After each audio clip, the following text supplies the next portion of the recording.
All right, and now it is my pleasure to introduce today's panelists. We have Dr. Carol Pelletier Radford, Dr. Vince Bustamante, and Dr. Franita Ware.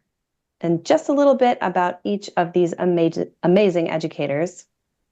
Dr. Carol Pelletier Radford is the founder of Mentoring in Action, an organization dedicated to the success of novice teachers and their mentors. Before she established her own organization to support mentors and new teachers, she was a veteran elementary school teacher and teacher preparatory leader. Carol is the author of a number of books, including Mentoring in Action, Guiding, Sharing, and Reflecting with Novice Teachers, The First Years Matter, Becoming an Effective Teacher, Teaching with Light, and When I Started Teaching, I Wish I Had Known. Carol received her education doctorate from the Harvard University Graduate School of Education, where she focused her studies on mentoring and teacher leadership. She's also a certified yoga teacher who practices meditation and shares mindfulness strategies with educators through her online courses and her website. She's also a podcaster and has two podcasts, Teaching with Light and Corwin's latest podcast series, Teacher to Teacher. It's always a pleasure spending time with you, Carol. Thanks for being with us today. Oh, thanks, Megan. I'm looking forward to the conversation.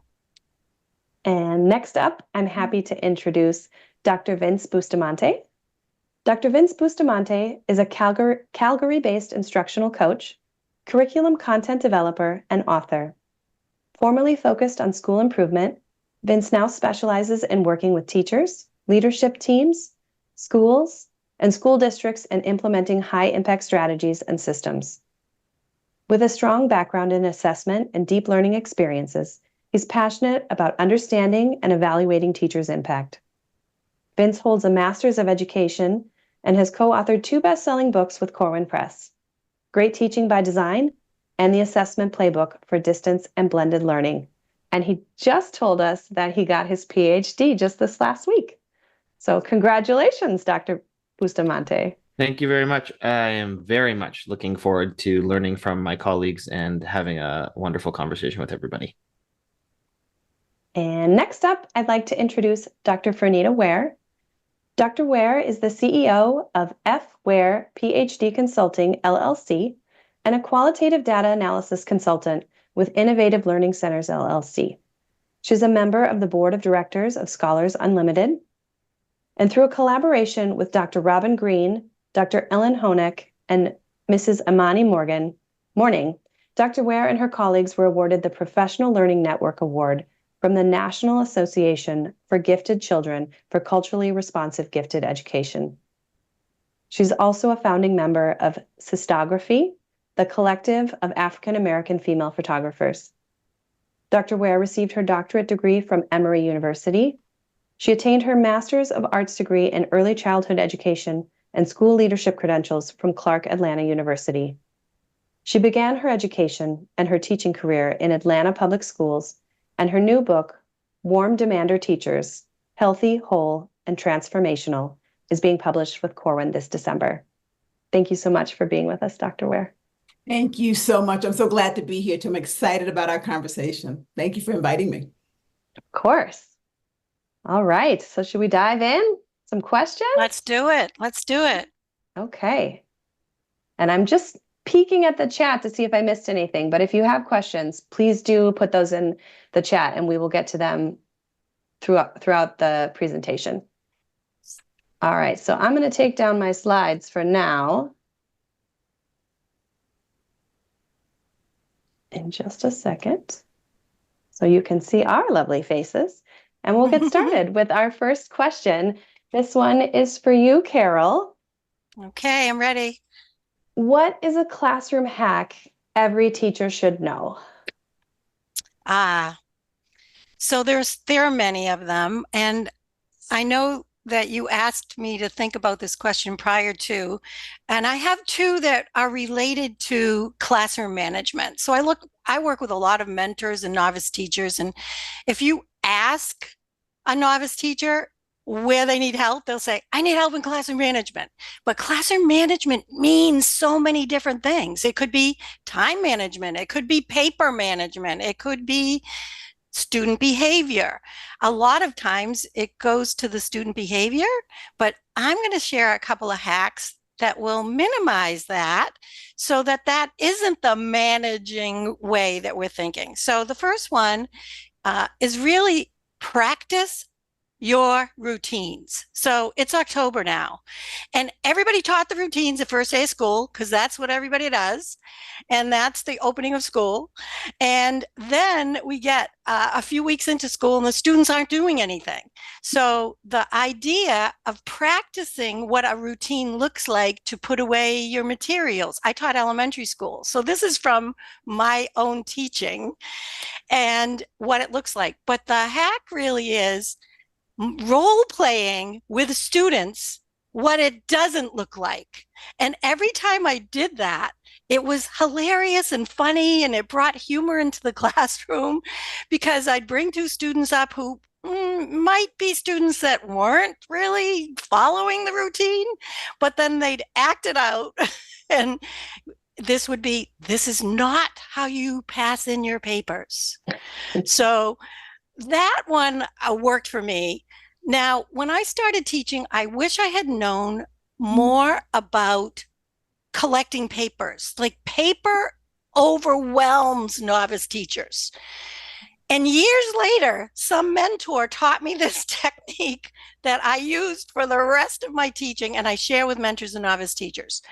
So every student gets a number along with, they have their name, but it's a number that they put on their paper when I'm collecting the papers at the end of class. And it's the alphabetical list of my rank book. So it corresponds. And I have a student leader that collects all the papers. And if a student is missing, they put a sticky note on the top and says number 5 is missing. And usually the student leader will get the paper from who's number 5. Oh, that's Joey.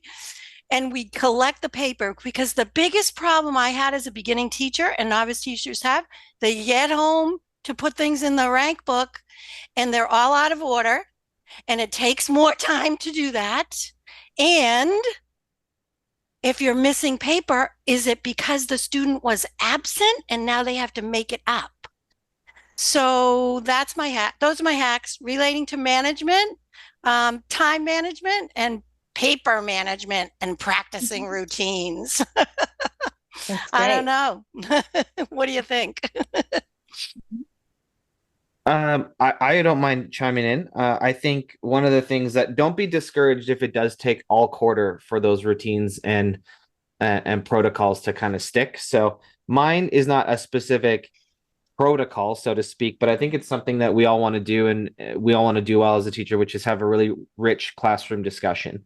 And I think part of the perils of being a new teacher is you're kind of bombarded with all these different discussion protocols and discussion techniques, and basically pick one that works for you. But for me, what I always struggled with was questioning, and I always found that when I was questioning kids, it was the whole group discussion then turned into a dialogue between me and one student with 27 other kids or 35 other kids watching it all go around.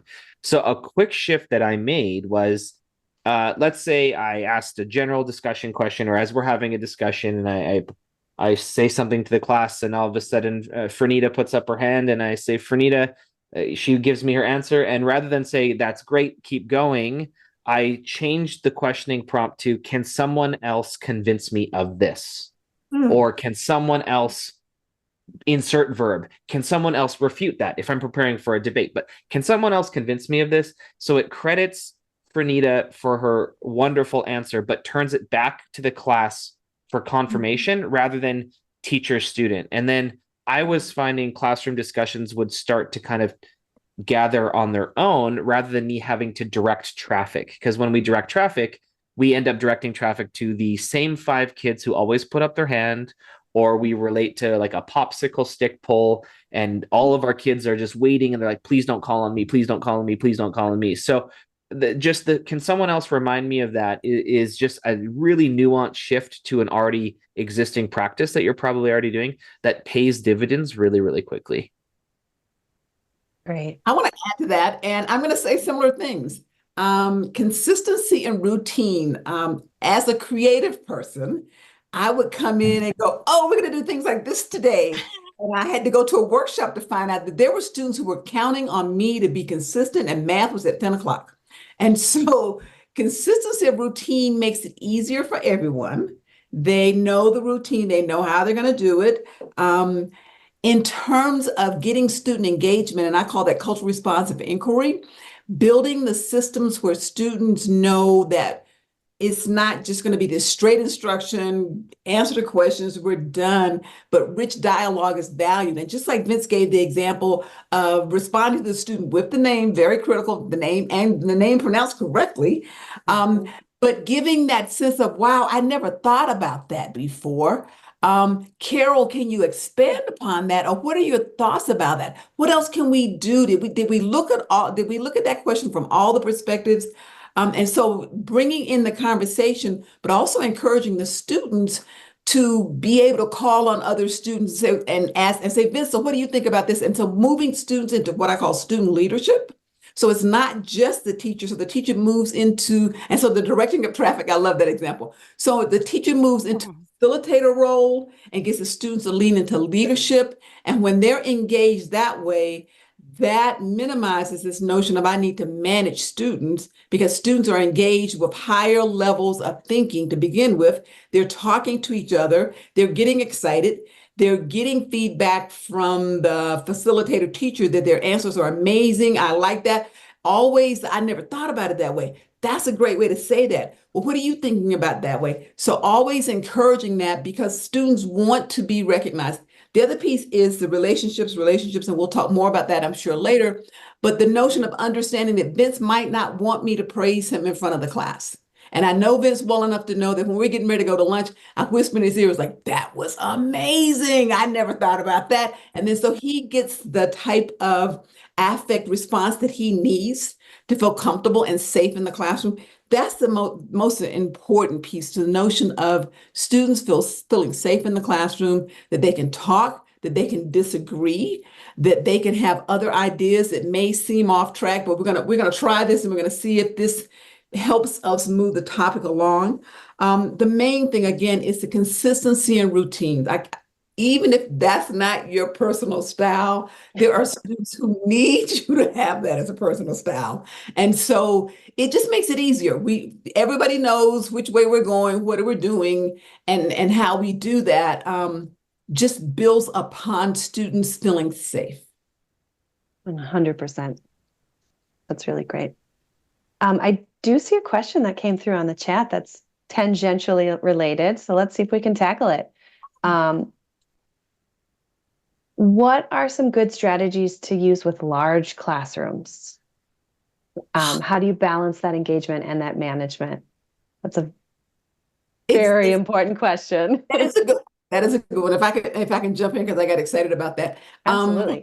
Students get to small groups. Even first graders can work in small groups. And so instead of managing and kind of talking to everybody, each pod or group of students, you do the overall, here's what we're going to do, and then you work your way around the room, get everybody started, engaged, and everything. And so they're also not overwhelmed with, I want to hear my voice in this big room, but they've got their small group. You might want to switch those groups around just to engage, increase in engagement and safety of talk, but break them into small groups. Don't try to do a whole group if you feel overwhelmed, because that's the critical piece.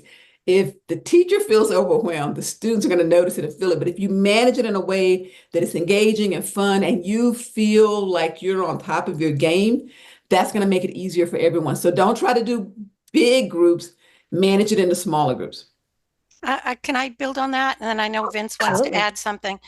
I agree with that, and create a student leader in each group.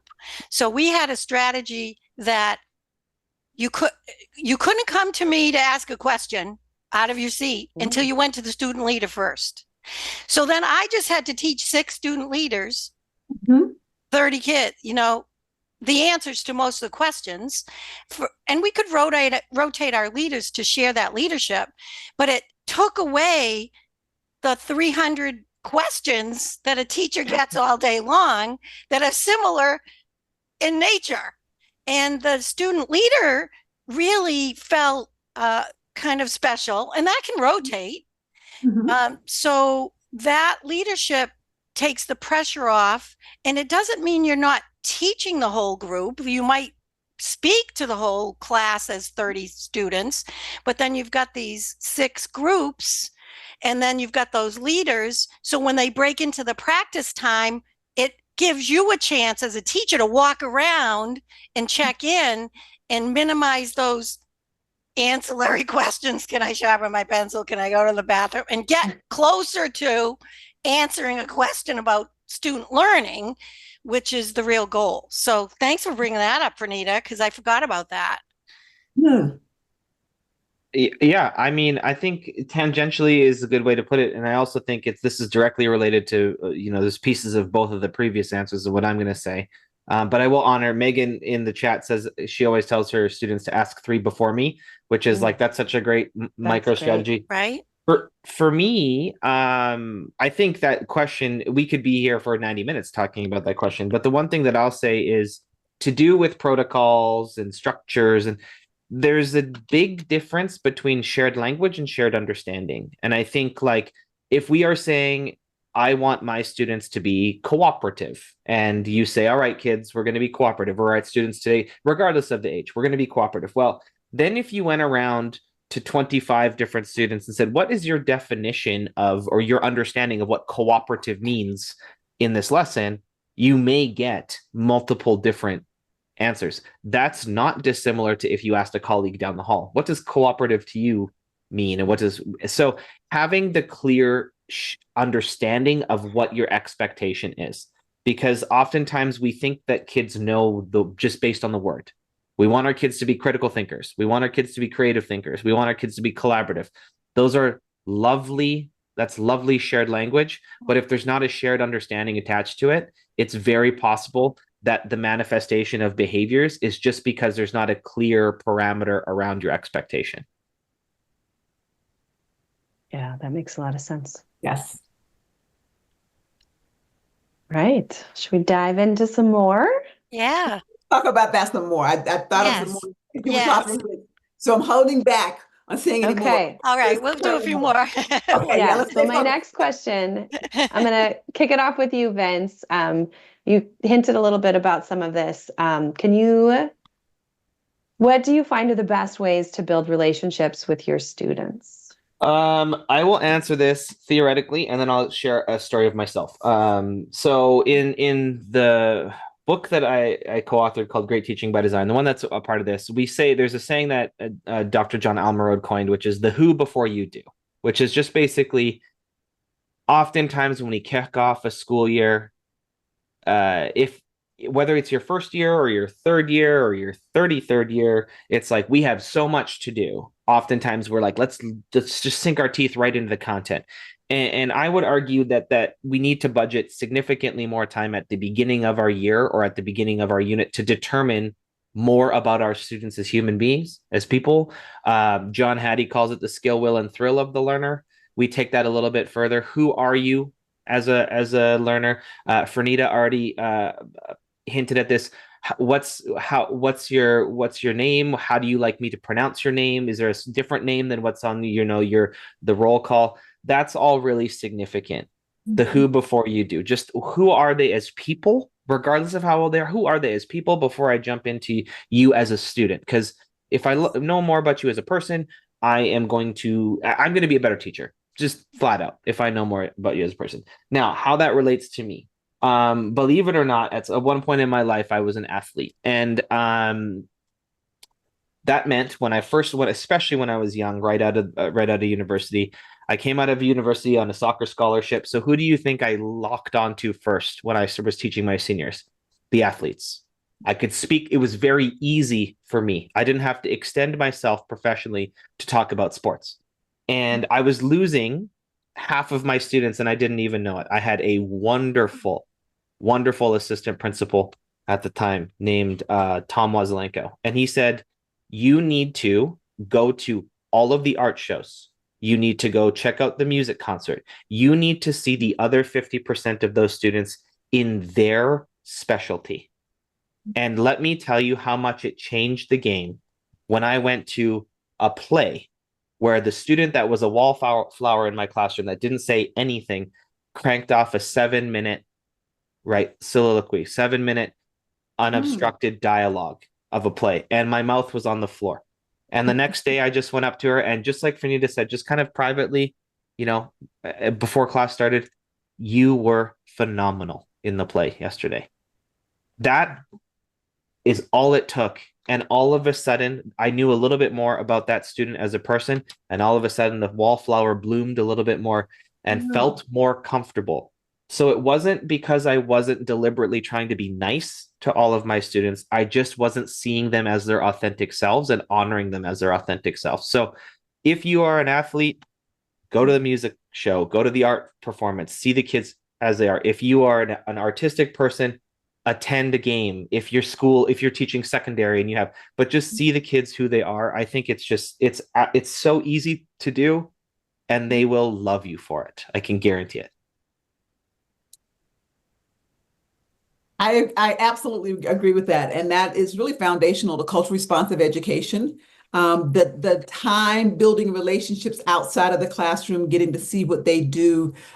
Students value seeing you outside of the classroom in the space where they're successful or just the other space where they do things. And that is one of the strongest relationship builders.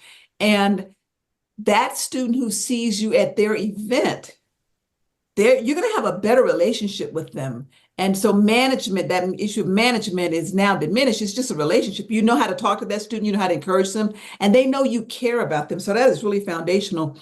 The other piece is, and you're absolutely right, Vince, I believe schools need more time at the beginning of the year to just slow down and get to know each other.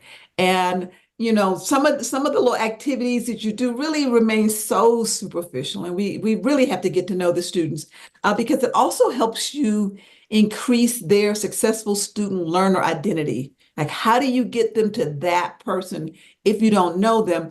The other piece that I always talk with teachers about is don't presume the relationship you want to have with them is the relationship they want. When we're in a relationship with people, it's the reciprocity of it. It's like, this is how I like things done. This is how you like things done. And if you never get to students like that, it's like, here's how I want things to be as a teacher, and here's how I'm going to do things to all of you. That's not really a relationship. And so I really encourage teachers to take the time to listen to students. Listen to them in the hallway when they're not talking to you. Listen to them when they're talking to you. Notice how they play on the field, if that's part of your school.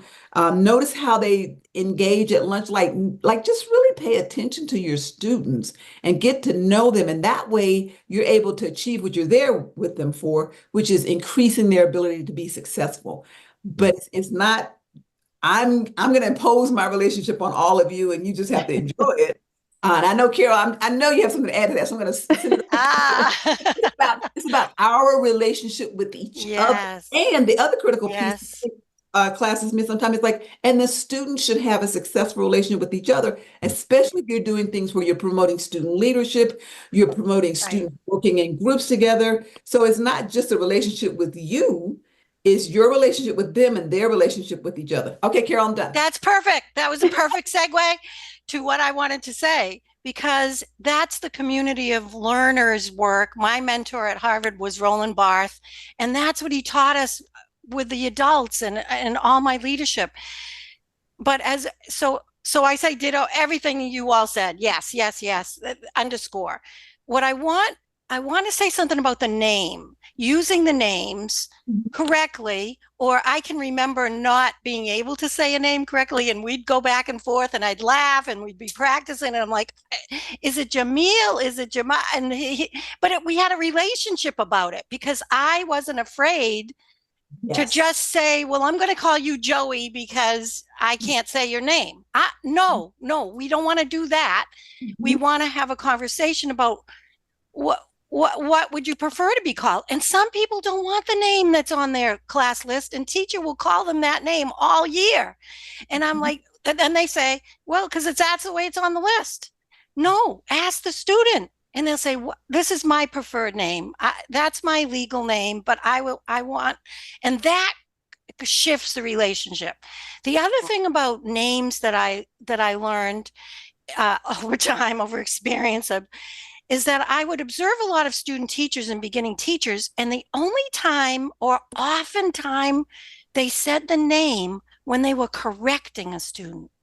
So it would be so-and-so, sit down. Carol, sit down. Franita, stop talking. Vince. And I was like, I observed it and I said, wait, we got to pull back. And I never heard the teacher say the name. Well, Vince gave us an example. Yes, you say, Franita, I love the way you said that. And John, who wants to add? I think we have to be very intentional about names. Names are the foundation of the community. The other piece that I want to add about that community piece is I learned about giving compliments, how important a compliment is verbally, but in writing. And I learned it. So I created these things called compliment postcards. And they were just on my desk. I had a stack of them. And anytime I could write it down, because verbally goes away. And I saw students that carried, they brought those home and put them on the refrigerator. But the compliment has to be very specific, and I was very manipulative about what I would compliment. Like on purpose, I would compliment the behavior that the student never did to show that they did it. And so we're in the background actually creating the community, and we're orchestrating, as Franita said, we're the orchestra leaders, but we have to step up and be thinking, what are we orchestrating? So the compliment postcard's great. And then a teachable moment when I was teaching, I took the compliment to the end of the day. So like Vince said, we do have a dyad relationship with each student, but then we're trying to create this community. And how can you do it? So we'd end the day, everybody'd stand up, they're jumping and ready to get out to the bus. And we had 3 minutes, and it was, who has a compliment for someone in the classroom? And the first time I had to model it every day for a week because no one would dare to compliment Vince, or they didn't know how to do it. So I had to model, and it was always, I'd like to compliment Franita for helping with me with my math, or for pushing her chair in. And I'd like to compliment, and it was always, they knew what I wanted, but they had to learn it. And I have to tell all of you, I have forgotten about this. After a few weeks, they took over. It would be like, we have time for 3 compliments. Who's going to give them? And one day at the end of the class, a student turned and said, I'd like to compliment Mrs. Radford for helping us with our books or something. And I have to tell you, I got like goosebumps when you get the compliment yourself and it's authentic from a student. I had tears in my, because they did what I was teaching them to do. And it came from compliments. So I'm very excited about these ideas because I think they work. They do work. They do work. They work, right? They do work. All right. So I have a follow-up to this question. We're going to switch it up a little bit and say, can you talk a little bit about building relationships with your fellow teachers? Because sometimes that can be really challenging being the newbie in the building. So do you have some advice you could share? Franita, why don't you start us off on this one? I do have some advice on that. And I have some very good advice that was given to me when I first got into education. First of all, you're on good terms. As a teacher, you're on good terms with everyone in the building. That's the office. That's the facilities people who are cleaning up. That's the cafeteria people. That's all the teachers. That's the teachers who are glad to see you and the teachers who are not so glad to see you. You still maintain a good relationship with everyone. You are always on good terms with everyone. And really, that's a very important part of the building because you need that support. And as teachers are figuring out the school year and who they're going to be close to and who they're not going to be close to, your stance should always be building relationships with everyone. I learned this from a fifth grade boy when I was a principal in a school. I had a little boy who every day would come by and say, "Good morning," and he would talk to me, and I would be like, "Good morning, good morning." And then, I thought I was being like very charming and nice to everyone because I spoke to everyone, but he always paused and waited for the answer. And he would look me in the eye. And when I finally caught it, and that's what I'm saying, you can really learn from your students, be open to that experience.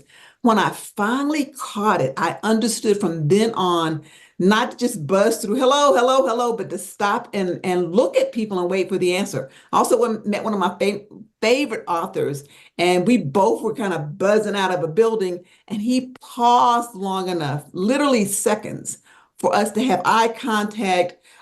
We never even got names and everything. I knew who he was, but the point was that pause. So as you're going through saying hello to everyone, pause and listen to their answer, because that shows you really are sincerely interested and you're not just being very superficially like, huh? That may work on the playground or whatever, but really, if you really want to interact with your colleagues and you want to develop healthy relationships with each one of them, say hello to everyone, pause and wait for the answer. The follow-up is always great. The next day asking, so how did that work out? Or how's your dog? Or building those relationships from an authentic space will make you successful more than anything else in the building. I didn't say you have to be friends with everyone. I didn't say you have to go to happy hour. I said you're on positive relationships with every human in that building, and that builds your professional reputation. Vince, you're going to jump in on that? Because I saw you. I know you have. Vince, you Sure. got something. You've got something, Vince. I know you got something, Vince. I can jump in on it. Okay. I jumped up twice. I jumped up at the answer, and then you said happy hour in my head. Kind of. Yeah. You can go. They can go to happy hour though if you want to. Right. I think. I mean, if I had snaps for a lot of things that you were saying there, and you got some emoji love. I don't know if you saw that or not, Franita. Yay! One of the things that I will say is, and I mean, we're speaking. If you were a brand new teacher and you're a quarter in, like, welcome, you may feel like as soon as you enter the door that you have to be friends with everyone and then everyone's going to be warm and welcoming to you. And the reality is sometimes teachers are just in, I'm thinking to myself 10, 12, 13 years in, I just had a groove that I hit down and I was in my own space. So for me, what my recommendation for you is when you have a conversation with someone, write it down. Write down some keynotes because your first year, it's a fire hose of people.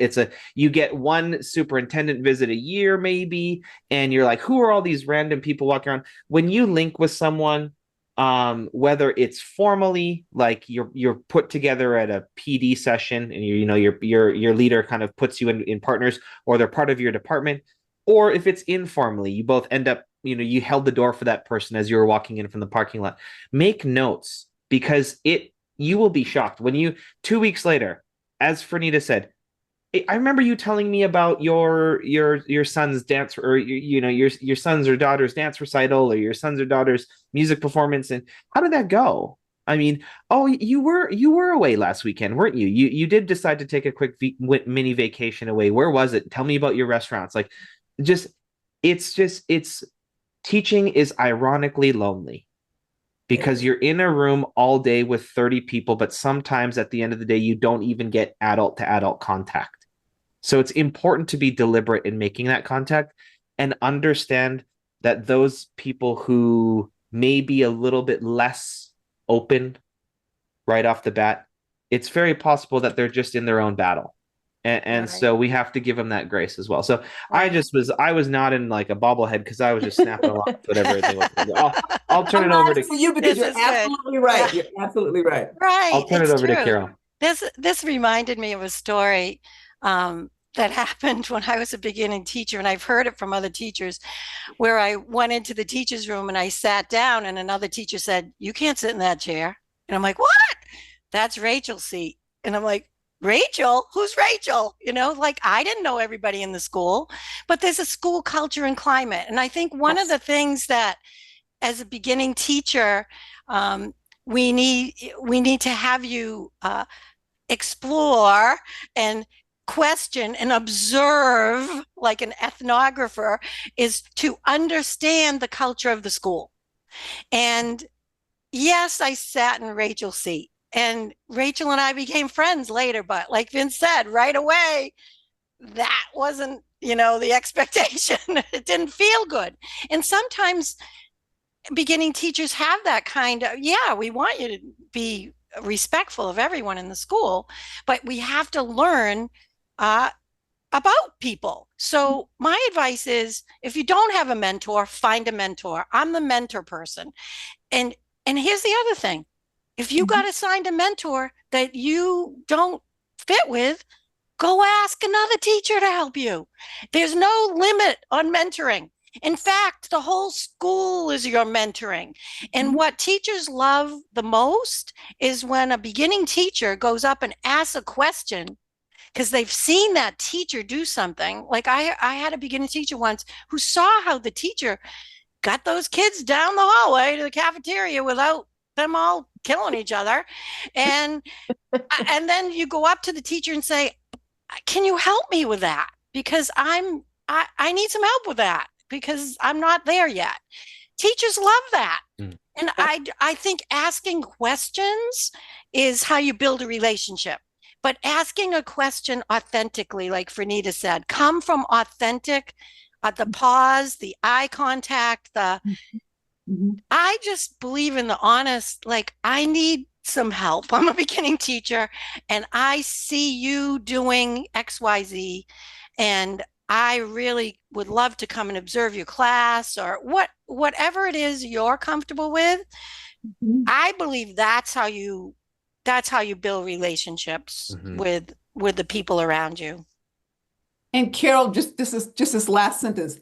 You will gain more respect in your community when they see you having the crazy lunchroom Yes. line, and Yes. you go to the teacher and you get feedback, and then you have the nice lunch. Yes. Like, willing to learn. They see you willing to listen to people. It's much better to ask for help and improve than to act like you got it all. And yes, and because sometimes they're noticing that. They're like, what? Why don't they ask for help? Yes.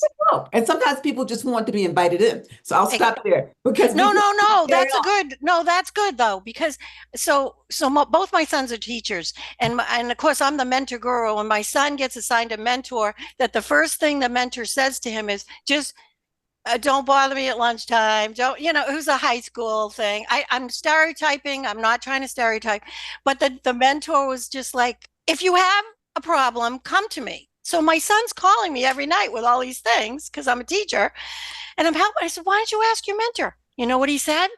I don't want him to know that I don't know what I'm doing.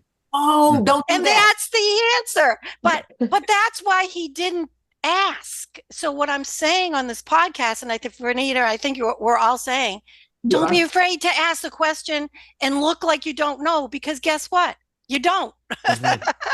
It's okay to not know, right? It's okay. It is. It's okay to not know. Like your students, it's safe not to know. Yes. Yes, it's the same, Franita. It's the same with the students. That's how we want to build it. So I encourage you to ask those questions. Thank you. All right. I'm going to take it to a little darker place. Oh. I hope we can handle it. Okay. We'll try. My next question, I'd like to talk a little bit about well-being and see what you have to say about that. Yes. Franita, I'm going to toss this to you first, but can you give some examples of how you support your own mental health and your own teacher well-being, especially at the end of a tough week? Okay, this builds out of my work that I call radical self-care, which is essential for healthy teachers in schools. So here's my very concrete advice. That rough week, believe it, that it was a rough week. What do? Do you go to happy hour and complain and gossip, or do you go to a park or someplace safe, go for a walk during sunset, just like this time of day that I'm sitting in right now, even if you have to push yourself to go for the walk, tell yourself, we're going to do just a 10-minute gratitude walk. And all you're going to do is just think in your mind things you're grateful for, especially for this week. Whenever I do that and whenever I recommend it to people, the walk ends up being more than 10 minutes. But there's so many things that are going on. First of all, you're working with neuroplasticity and your brain health. So the sunset has the solar arc that is instrumental in resetting your mood and resetting your circadian rhythm. So right there, you're already getting some dopamine and you're getting some endorphins going. And so you're already calming your brain down so you don't just spend the weekend just ruminating on how bad it was, I can't go back on Monday. The other thing is in terms of thinking about the things you're grateful for, you're then changing your brain to become more optimistic. And so next week might be a tough week too, but you already have your brain setting in to say, okay, it's not that bad. Here's another way we can improve that. Those are the things you do. And I think I saw in the chat, somebody's like, then mine is too numb to do it.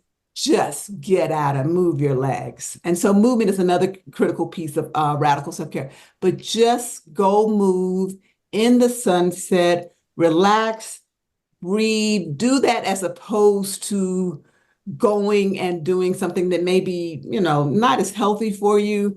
If you still want to go to happy hour afterwards, go to happy hour afterwards, but at least you've gotten some good oxygen to your brain. You've stimulated some positive thoughts. You've changed your mindset around. You've got your body moving. And that's going to be the most healing for you from a really hard week than some of the other things you can do. And I have done them, so I'm not saying don't do them. I'm telling you from experience, the pizza and beer is not the same as a nice, lovely walk at the sunset. And there's tons of research on that. Contact me and I'll let you know about it. But really, go for a nice walk. And if you have a pet, like Megan has, take your pet with you. They'll be happy. You'll be happy. Everybody happy. Vince, Sure, you I want to can go? jump And then in. Yeah. okay, go ahead. Yeah. For me, I think there's a couple things. So, I'm up here in Canada, and I work a lot in the state of Alaska and some very Oh, small communities. And the hard part about that is there's a lot of seasonal depression. So it gets very dark and very cold, right? And most of the people that I speak to, especially people that have moved from lower 48 into Alaska, or people who have lived like I've lived where I live for my whole life. And you often hear it's not the cold, it's the darkness. So I think there's a part of it for me, for my mental health. I had to track it a little bit. Like I'm not as type A as I'm making myself sound out to be, but like how come every November 20th I started to feel a little bit worse? Well, it gets darker and colder here in Canada. Like scientifically, it's that pattern, right? So I would say that that's not my remedy for mental health, but I am saying it's part of the tracking of it, just to know yourself. Um, I had a hard stop on Friday. So regardless of the week, it could have been the best week. It could have been the not so best week. Friday, when the bell was out, I did not do anything related to school until one of the days on the weekend. Now, this was me. For those of you that if you don't want to engage in any schoolwork on the weekend, fine. Pick a day or an evening, starting at 4 p.m. till the next time you wake up, no school that day.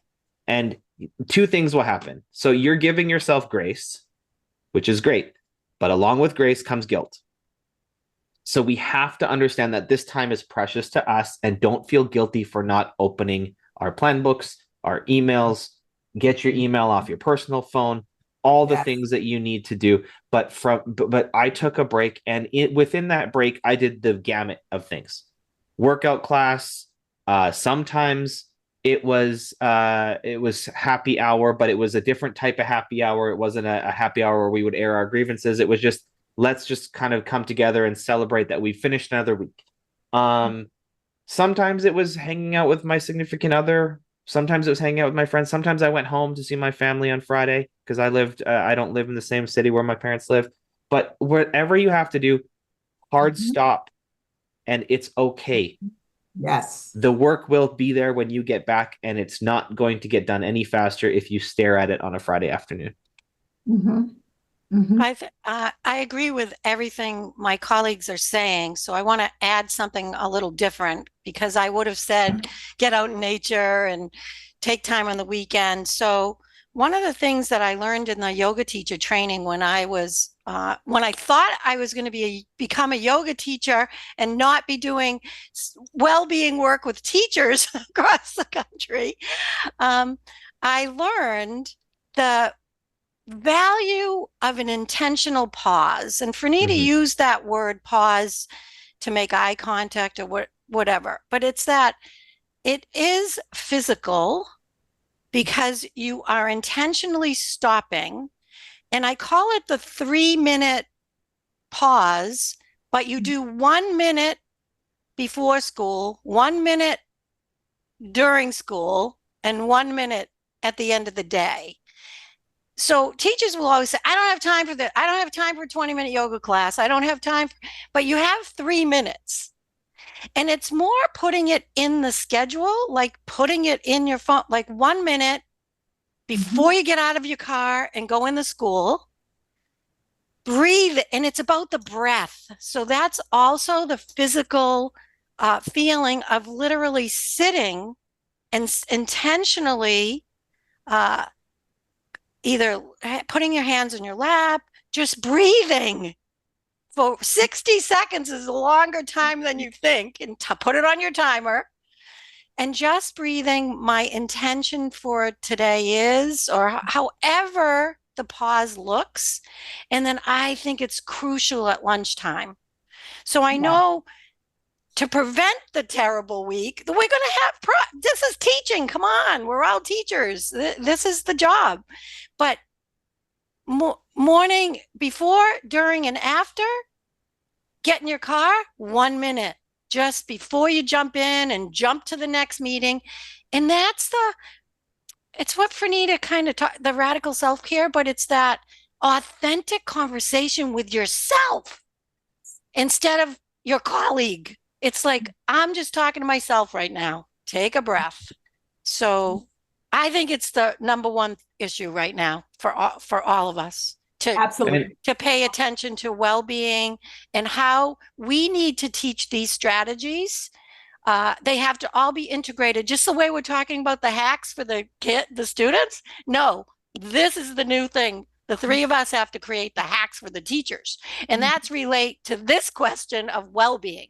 Like, what are those? That's mine. 3 minutes before, during, after. Do it. Just do it. I encourage teachers to share that with their students. Let's just a minute to breathe before we start our day.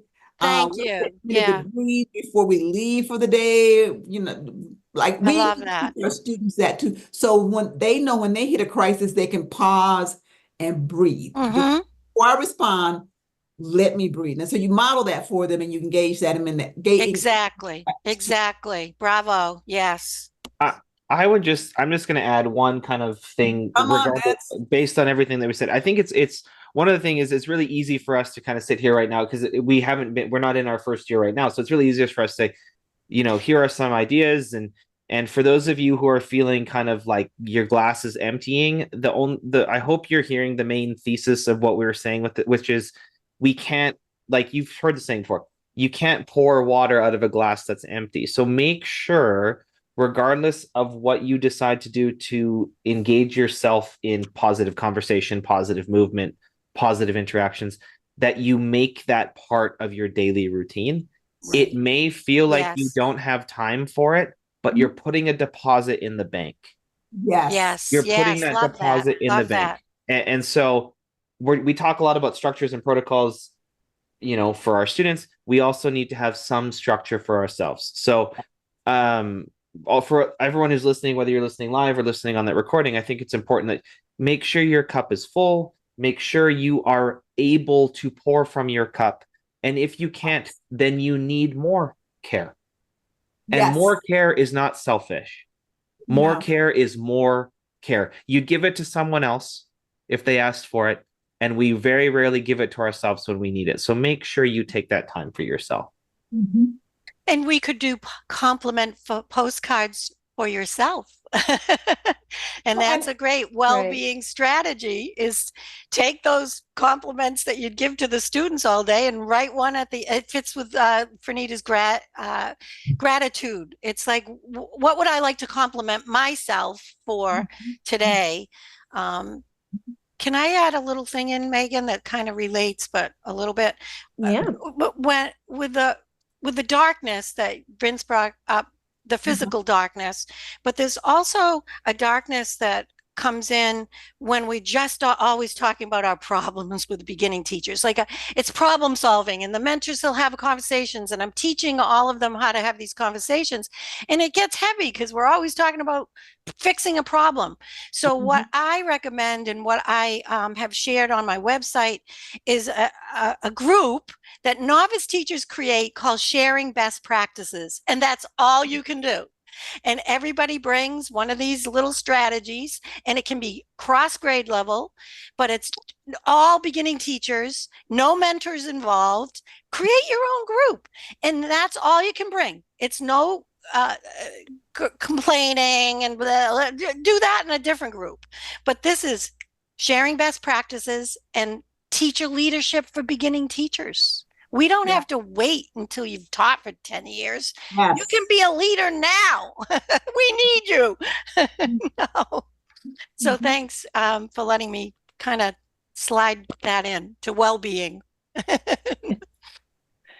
Well, I think it just goes to show how important this is, that you all have so much to say on this. Like, it's absolutely needs to be a priority. So thank you for sharing your advice and cheering on our participants who are live and who will see this on the recording later. Like, take that time for yourself. It's so important. You can't bring the best to your students if you're not bringing the best to yourself. So I think with that, we are running out of time here. So I had a few more questions, but maybe we'll be able to do another one of these again, because thank you so much. You guys have had so much wonderful advice. And I hope that everyone on the call can join me in thanking our experts for all of the information they've given us tonight. I've definitely decided I need to take a little more time for myself too. Oh, I can see some hearts. Thank you, everybody. Thank you. Thank you, everybody. But that is our presentation for you. I hope you all learned some things. I definitely did. Thank you again to our amazing panelists, and thank you for everyone for attending. Enjoy the rest of your day. Enjoy your week. Take some time for yourselves. Thank you for all that you do, and take care. Bye, everyone.